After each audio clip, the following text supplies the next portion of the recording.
To SR7 TV news బులెటిన్ల ముందుగా headlines. Vijayawada దుర్గమ్మను దర్శించుకున్న ఉపరాష్ట్రపతి రాధాకృష్ణన్.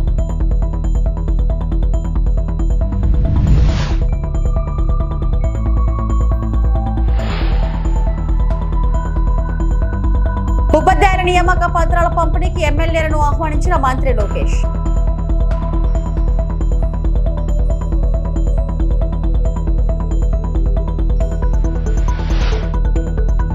జోరుగా అమరావతి పనులు నిర్మాణం అవుతున్నట్టు తెలిపిన మంత్రి నారాయణ.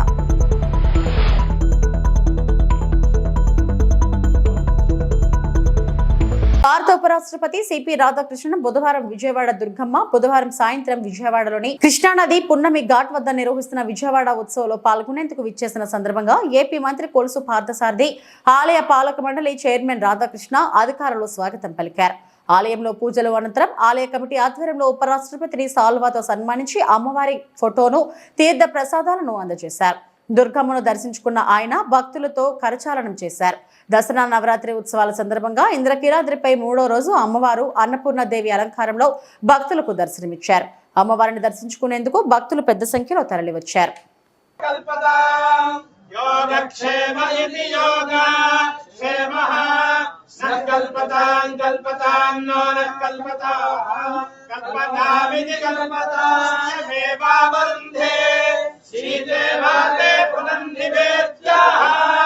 क्षेमो वै राष्ट्रस्य शीतो वातः क्षेममेवावरुन्धे शतमानं भवति शतायुः पुरुष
అమరావతిలోని వెలగపూడిలో గురువారం జరిగే ఉపాధ్యాయుల నియామక పత్రాల పంపిణీకి ఎమ్మెల్యేలు రావాలని విద్యాశాఖ మంత్రి నారా లోకేష్ అసెంబ్లీ వేదికగా ఆహ్వానించారు. డిఎస్సి నియామక పత్రాల పంపిణీపై అసెంబ్లీలో ప్రసంగించిన లోకేష్, వైసీపీ వాళ్ళు డిఎస్సి అడ్డుకోవడానికి 100కు పైగా కేసులు వేశారని, వాటిని అధిగమించి డిఎస్సి నిర్వహించి ఉపాధ్యాయ నియామకాలు చేపట్టామని వివరించారు. ఎమ్మెల్యేలు కూడా డిఎస్సి విజేతల సభకు వచ్చి ఆయా నియోజకవర్గాల పరిధిలో ఎంపికైన ఉపాధ్యాయులను అభినందించారని కోరారు. గౌరవ ముఖ్యమంత్రి, ఉప ముఖ్యమంత్రి గారి నాయకత్వంలో పెద్ద ఈవెంట్ ఒకటి నిర్వహిస్తాం. సుమారుగా 16,000 మంది ఉపాధ్యాయులు, వాళ్ళ కుటుంబం నుంచి ఒకరు, అంటే 32,000 మందితో సచివాలయం పక్కనే అధ్యక్ష మెగా డిఎస్సి ఈ ఆఫర్ లెటర్స్ అనేది మేము అందజేస్తాం జరుగుతుంది అధ్యక్ష. అందరికీ వాళ్ళ మీ టేబుల్ పైన ప్రత్యేకంగా ఆహ్వానం కూడా మీకు పెట్టాం అధ్యక్ష.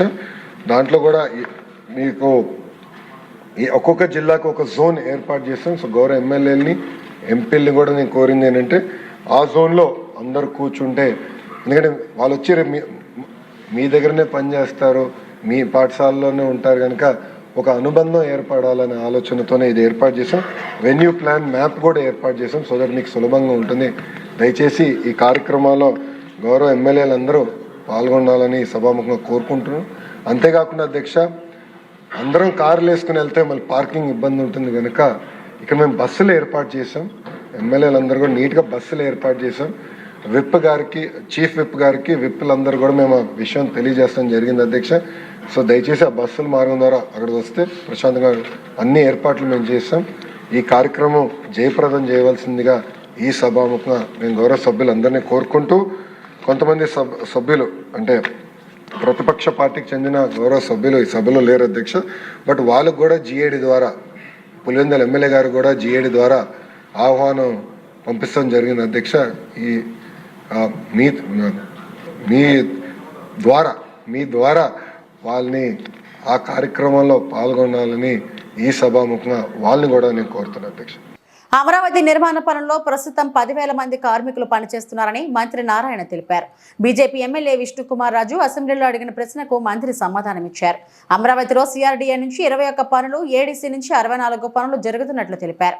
వైసీపీ ప్రభుత్వం రాజధానిని నిర్వీర్యం చేసి 3 ముక్కలాట ఆడిందని, దీంతో అడవిలా పెరిగిన అమరావతిలో చెట్లు తొలగించేందుకు 30 కోట్లు ఖర్చు పెట్టాల్సి వచ్చిందని చెప్పారు. రాజధానిలో ట్రంక్ రోడ్లు, లేఅవుట్ రోడ్లు, ఎమ్మెల్యే, ఎమ్మెల్సీలు, జడ్జిల బంగ్లాలు, అధికారులు, ఉద్యోగుల నివాసాలు నిర్మాణం వేగంగా జరుగుతున్నాయని చెప్పారు. మార్చి 31 నాటికి 3,500 ప్లాట్ల నిర్మాణం పూర్తి చేస్తామన్నారు. కమిటీ వేసి వాళ్ళ సమస్యలన్నింటినీ డిస్కస్ చేయమని సీఈలతోనూ అధికారులతో వేసాం. దాని మీద డిస్కస్ చేశారు. డిస్కస్ చేసిన తర్వాత ఆ కమిటీ రిపోర్ట్ని అథారిటీలోను క్యాబినెట్లో పెట్టి దాన్ని అప్రూవ్ చేసి యాక్చువల్గా కోర్టులకు ఇట్లా బాగుండా యాక్చువల్గా చేసాం అధ్యక్ష. తర్వాత మళ్ళా టెండర్లు సేమ్ టెండర్స్ కంటిన్యూ చేయమంటే వాళ్ళు ఎస్ఎస్ఆర్ రేటుతో చేయలేము మేము, ఎందుకంటే దాదాపు 6 సంవత్సరాలు అయిపోయిందని చెప్పడంతో మళ్ళా టెండర్లు పిలిచాం అధ్యక్ష. దాని ఐటమ్ రేట్లో టెండర్లు పిలిచి టెండర్లు ఇవ్వటం జరిగింది. దాన్ని కూడా యాక్చువల్గా అథారిటీలో అప్రూవ్ చేసి క్యాబినెట్లో పెట్టి చేయటం జరిగింది అధ్యక్ష. అవన్నీ కూడా వాటి డీటెయిల్స్ యాక్చువల్గా షీట్లో ఇచ్చాం అధ్యక్ష. అయితే అనేక సమస్యలు యాక్చువల్గా ఈ ప్రభుత్వం రాగానే ఉన్నాయి అధ్యక్ష. ఒకటి టెక్నికల్ కమిటీ వేసాం. తర్వాత 5 ఏళ్ల క్రితం కట్టిన బిల్డింగ్స్ గత ప్రభుత్వం పూర్తిగా వదిలేసింది. అందువల్ల వాటి యొక్క స్ట్రెంత్ ఎలా ఉందని చెక్ చేయడానికి ఐఐటి చెన్నై, ఐఐటి హైదరాబాద్ వాళ్ళకి ఇచ్చి దాన్ని స్టడీ చేయమన్నాం. వాళ్ళు స్టడీ చేయడానికి దాదాపు 3-4 నెలలు యాక్చువల్గా సమయం తీసుకున్నారు అధ్యక్ష. వాళ్ళు స్టడీ చేసి ఎటువంటి ఇబ్బంది లేదని చెప్పారు. అయినా మళ్ళీ సెకండ్ టైం కూడా స్టడీ చేస్తామని మళ్ళీ వాళ్ళు కొంత టైం అడిగారు. సెకండ్ టైం అంటే దానిలో అంతా వాటర్ ఉండిపోయింది అధ్యక్ష. కింద ఈ అసెంబ్లీ, హైకోర్టు ఏదైతే ఆల్రెడీ తవ్వి కొంత ఫౌండేషన్ వేసినారు, ఆ వాటర్ ఉన్నప్పుడు చెక్ చేశారు. మళ్ళీ వాటర్ తీసేసిన తర్వాత మళ్ళీ ఒకసారి చెక్ చేస్తా ఉంటే దానికి ఇదంతా కూడా 8 నెలల సమయం పట్టింది అధ్యక్ష. 8 నెలలు అయిన తర్వాత టెండర్లు పెరగటం జరిగింది. కాంట్రాక్ట్కి అలాట్ చేసాం. వర్క్ ఎంతో వేగవంతంగా జరుగుతుంది అధ్యక్ష. అయితే గత 2-3 నెలల నుంచి మీకు అందరూ తెలిసిందే, వర్షాలు రావటం వల్ల వర్క్కి ఇబ్బంది అవుతుంది. అయితే ఈ మంత్ ఎండింగ్కి వర్షాలు పూర్తిగా పోతాయని అనుకుంటున్నా. దాదాపు 10,000 మంది పైగా ఈరోజు యాక్చువల్ వర్క్ చేస్తున్నారు. ఈ యొక్క అధికారులకు ఏదైతే భవనాలు ఉన్నాయో అదేవిధంగా ఎమ్మెల్యేలు, ఎమ్మెల్సీ అది మాత్రం మార్చి 31కి అవి 4,000 అపార్ట్మెంట్స్, 4,000 హౌస్ అధ్యక్ష. 4,000లో 3,500 మార్చి 31కి పూర్తవుతాయి అధ్యక్ష. ఆ విధంగా యాక్చువల్ వర్క్ జరుగుతుంది. మిగతా అన్ని షెడ్యూల్ ప్రకారం యాక్చువల్ జరుగుతుంది అధ్యక్ష. అయితే విష్ణుకుమార్ రాజు గారు చెప్పినట్టుగా నల్గొండ జిల్లాలో యూరియా కోసం ప్రశ్నించిన గిరిజన రైతుపై పోలీసులు 3rd డిగ్రీ ప్రయోగించిన ఘటనపై బీఆర్ఎస్ వర్కింగ్ ప్రెసిడెంట్ కేటీఆర్ మండిపడ్డారు. యూరియా కోసం ఆందోళన చేస్తే నడవ రాకుండా కొట్టారని ఆగ్రహం వ్యక్తం చేశారు. నల్గొండలో నిన్ననే ఒక తమ్ముడు యూరియా కావాలని ఒక గిరిజన సోదరుడు, లంబాడ సోదరుడు ఆందోళనలో పాల్గొంటే ఆయనను గుంజుకొచ్చి పోలీస్ స్టేషన్లో పెట్టి 3rd డిగ్రీ టార్చర్ చేసి ఉల్టా కేసు బనాయించి ఇంటికి పోయి భార్యను బండబూతులు తిట్టి ఇవాళ ఆయన నడవరాని పరిస్థితిలో కుంటుకుంటా తిరుగుతుంటే నేను వీడియోలలో నేను చూసిన. జగదీశ్వర్ రెడ్డి గారిని రిక్వెస్ట్ చేసి, అన్న మీరు పోయిరండి, ధైర్యం చెప్పిరండి ఆ పిల్లగాడికి, అవసరమైతే వదిలిపెట్టొద్దు వీళ్ళను, అవసరమైతే మానవ హక్కుల కమిషన్ పోవాలి, అవసరమైతే మనం ఇక్కడ ఎస్సీ ఎస్టీ కమిషన్ కూడా పోవాలని చెప్పి జగదీశ్వర్ రెడ్డి గారిని ఇప్పుడే పంపించొచ్చు.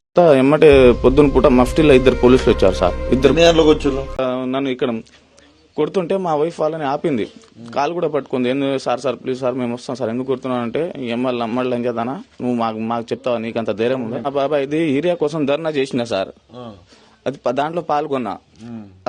అక్కడ నన్ను వాళ్ళు చూసిరు, దాని గురించి కొట్టిన. అసలు నీకేమైనా గుంట భూమి ఉందారా అమ్మళ్ళ జొడక, నీకేంటి అవసరం, నీకేమైనా అవసరం ఉందారా, నీకేమైనా గత ఉందారా నీకు, ఇట్లా అన్ని దాని గురించి ఇట్లా లమ్మళ్ళంజడు కానీ మాట్లాడుతుంటే కాళ్ళతో తనుకుంటే సార్ 25 నిమిషాలు నరకం చూపెట్టారు సార్. 3 కానిస్టేబుల్ వచ్చాయి సార్. 25 నిమిషాలు ఏకదాటి కూర్చురు సోయి లేదు సార్. సోయి ఇట్లా పడిపోయినా కానీ నాకు అసలు నరకం పైన చూసి కిందికి అట్లా నరకం చూసుకుంటూ వచ్చినా సార్. 25 నిమిషాల తర్వాత బెల్ట్ తోని లాఠీలతోని స్టేషన్లో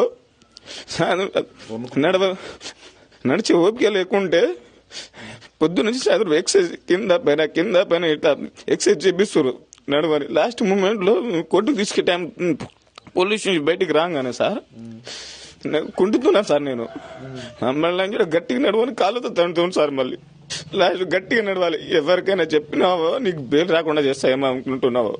ఇంకోసారి ఎప్పుడైనా కనిపిస్తావారా నాకు కొడక? ఎప్పుడైనా కనిపిస్తావు నువ్వు? నీకు బెయిల్ రాకుండా చూసుకుంటా. ఎవరికైనా హాస్పిటల్లో కానీ జడ్జి దగ్గర కానీ మీ వాళ్ళకి ఎవరైనా చెప్తే నీ సంగతి ఎట్లా చేయాలి అట్లా చేస్తా నేను. మళ్ళా తెలంగాణ రాష్ట్రంలో కాంగ్రెస్ ప్రభుత్వం రైతులను నిలువునా మోసం చేస్తుంటే కేంద్రంలోని బీజేపీ సర్కార్ సామాన్యుడి నడ్డి విరుస్తుందని బీఆర్ఎస్ వర్కింగ్ ప్రెసిడెంట్ కేటీఆర్ మండిపడ్డారు. కరీంనగర్ కు చెందిన డాక్టర్ రోహిత్ రెడ్డి, గౌతమ్ రెడ్డి దంపతులు తెలంగాణ భవన్ లో జరిగిన కార్యక్రమంలో కేటీఆర్ సమక్షంలో బీఆర్ఎస్ లో చేరారు. అభివృద్ధి ఎక్కడ అన్నది కూడా మనకు తెలుస్తుంది. ఇంతవరకు ఒక్క డెవలప్మెంట్ ప్రోగ్రామ్ కి కూడా ఒక కొబ్బరికాయ కూడా కొట్టలేదు. అట్లా ఉంది. ఎందుకంటే ఫండ్స్ కూడా రిలీజ్ అవ్వట్లేవు. సో ఇవన్నీ చూసిన తర్వాత అందరు కూడా చదువుకున్న వాళ్ళు కూడా అందరు ఎడ్యుకేటెడ్ పీపుల్ కూడా ఖచ్చితంగా పాలిటిక్స్లోకి రావాలి. అండ్ బీఆర్ఎస్తోనే అభివృద్ధి సాధ్యం అవుతుంది అని ఒకసారి అది అందరికీ అర్థం అవుతుంది ఆల్రెడీ. సో అందుకోసమనే నేను బీఆర్ఎస్ పార్టీని ఎంచుకున్నాను. అండ్ ఇందులో జాయిన్ అవ్వడానికి కూడా వచ్చాను. అందరు అదే అడుగుతున్నారు, ఎందుకు ఇప్పుడు ఈ టైంలో ఎవరు ఎక్కువ జాయిన్ అవ్వరు, మీరు ఎందుకు జాయిన్ అవుతున్నారు అని. ఎందుకంటే అందరికీ అర్థమవుతుంది స్టేట్ ఎక్కడి నుంచి ఎక్కడికి పడిపోతుంది అన్నది. సో అందరు కూడా ప్రతి ఒక్క వృత్తిలో ఉన్న వాళ్ళు కూడా పాలిటిక్స్కి రావాలి. అండ్ స్టేట్ డెవలప్మెంట్ అన్నది not only in politicians hands, ఒక రాజకీయ నాయకులు లీడర్స్ దగ్గరనే కాదు, ప్రతి ఒక్క వృత్తిలో ఉన్న వాళ్ళు కూడా వాళ్ళ రాష్ట్రం అభివృద్ధిని వాళ్ళ బాధ్యతగా తీసుకున్నప్పుడే అది ముందుకు వస్తుంది. కాబట్టి అండ్ బీఆర్ఎస్ పార్టీతోనే మనకి అభివృద్ధి వచ్చింది అన్నది మన అందరికీ తెలుసు. విశాఖ జిల్లా మధురవాడ జీవీఎంసీ జోన్ 2 కార్యాలయం బయట సిఐటియు నేతలు పెద్ద ఎత్తున సిఐటియు నేతలు ధర్నాకు దిగారు. రోడ్లపై బైఠాయించి నిరసన వ్యక్తం చేశారు. వినూత్నంగా భిక్షాటనతో చిరు వర్తకులు నిరసన తెలిపారు. నేతలు మాట్లాడుతూ మమ్మల్ని యాచకులుగా మార్చవద్దని, మా కుటుంబాలను రోడ్డు పాలు చేయవద్దని మండిపడ్డారు. ముఖ్యమంత్రి చంద్రబాబు నాయుడు మమ్మల్ని యాచకులను చేయవద్దని, మా కుటుంబాలను రోడ్డు పాలు చేయవద్దని, మా ఉపాధిని కాపాడాలని, రక్షణ కల్పించాలని నినాదాలతో చేశారు.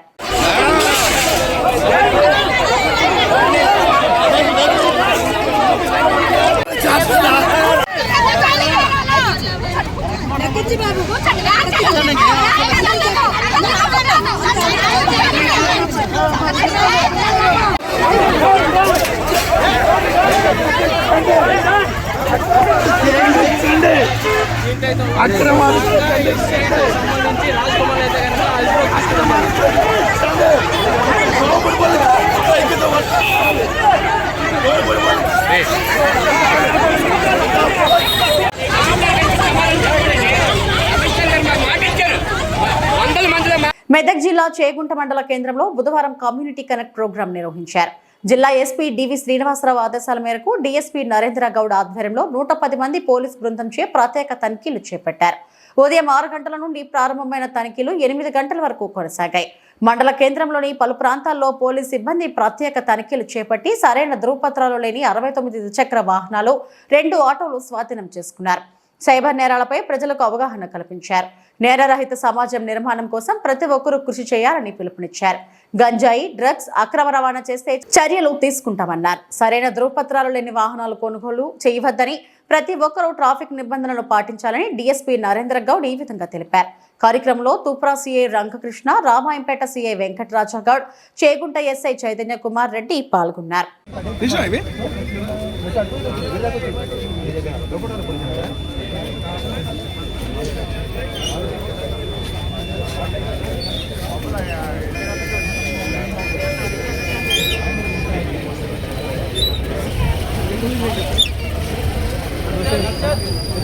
చేగుంట పోలీస్ స్టేషన్ పరిధిలో ఇవాళ కమ్యూనిటీ కాంటాక్ట్ ప్రోగ్రాంలో భాగంగా కార్డినెంట్ సెర్చ్ ఆపరేషన్ కూడా చేయడం జరిగింది. ఇందులో భాగంగా ముఖ్యంగా చేగుంట ప్రాంతము ఇండస్ట్రియల్ బెల్ట్, చేగుంట శంకరంపేట ఇదంతా కూడా ఇండస్ట్రియల్ బెల్ట్ కాబట్టి బయట నుంచి ఉపాధి కోసం వచ్చి చాలామంది వ్యక్తులు బీహారు, తర్వాత యూపీ, ఛత్తీస్గఢ్, తర్వాత రకరకాల ప్రాంతాల నుంచి దేశం నలుమూలల నుంచి వచ్చే అవకాశం ఉంది. ఇక్కడ రెంట్లకు కూడా వాళ్ళు నివసిస్తున్నారు. అదే కాకుండా మిగతా చోట్ల నుంచి కూడా వస్తున్నారు.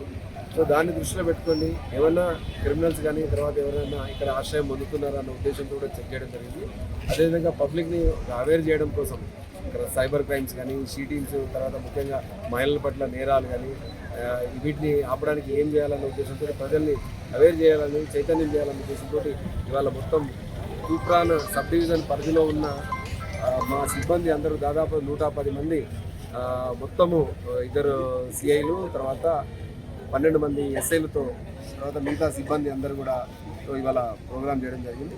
ఇందులో భాగంగా మేము ఒక 69 వెహికల్స్ 2 వీలర్ వెహికల్స్ అదేవిధంగా 2 ఆటోలు నంబర్ ప్లేట్లు సరిగా లేని పేపర్లు సరిగా లేని వీటిని వెహికల్స్ అన్ని కూడా సీజ్ చేయడం జరిగింది. అదేవిధంగా పబ్లిక్ని కూడా మేము అవేర్ చేయడం జరిగింది. గాంజా కానీ తర్వాత డ్రగ్స్ కానీ ఇలాంటి చట్ట వ్యతిరేక కార్యకలాపాలకు పాల్పడొద్దని చెప్పేసి సైబర్ నేరాల్లో పాల్పడొద్దు అదేవిధంగా సైబర్ నేరాలకు గురి కావద్దు అనే విషయము మీరు కూడా బాధితులుగా మిగిలిపోతారనే ఉద్దేశంతో వాళ్ళు కూడా చెప్పడం జరిగింది. పోలీస్కి ఏంటంటే నిరంతరము ప్రజల సహకారం కావాలి. ఆ సహకారం కోసం వాళ్ళను అప్పీల్ కూడా చేయడం జరిగింది. సో ప్రజలు కూడా ఒక మంచి ఎంకరేజ్మెంట్ చేసినారు. మాకు కూడా వాళ్ళు కూడా ప్రజల నుంచి ఒక పాజిటివ్ రెస్పాన్స్ వచ్చింది. సార్ ఇది రెగ్యులర్గా మీరు కంటిన్యూ చేయండి, మాకు ఒక భరోసా లాగా ఉంటుందని చెప్పడం కూడా జరిగింది. ఇవాళ ఏంటంటే సక్సెస్ఫుల్గా ఇక్కడ చేయడం జరిగిందని చెప్పేసి చెప్తున్నాను. Thank you. ఇవి ఇప్పటివరకు నా బులెటిన్ అప్డేట్స్.